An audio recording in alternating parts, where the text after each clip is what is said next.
அன்புக்குரிய உறவுகளே, இயற்கை உணவு சாப்பிட்டால் மட்டுமே உடல் உறுப்புகள் நலமுடன் இயங்கும்.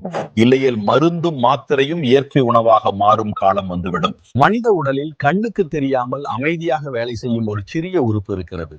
அதுதான் கணையம். இந்த கணையத்தின் முக்கிய பணி உடலின் சர்க்கரை அளவை சமநிலையில் வைப்பது. சர்க்கரை அதிகமானாலும் பிரச்சனை, குறைந்தாலும் பிரச்சனை.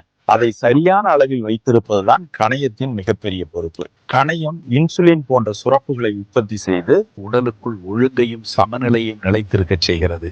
ஒரு சிறிய தவறு கூட முழு உடலையே பாதிக்க முடியும்.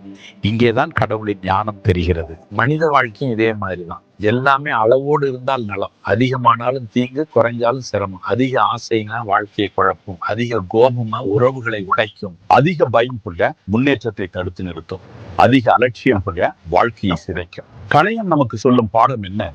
சமநிலை தான் சாந்தி. உணவில் சமநிலை, உழைப்பில் சமநிலை, உறவுகளில் சமநிலை, ஆன்மீகத்திலும் சமநிலை.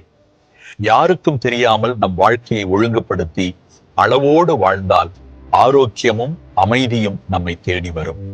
இப்படிப்பட்ட சமநிலையை மனித உடலுக்குள் வைத்த அந்த கடவுள் நம் வாழ்க்கையிலும் சமநிலையோடு வாழ நமக்கு ஞானத்தை கொடுக்க வேண்டுவோம்.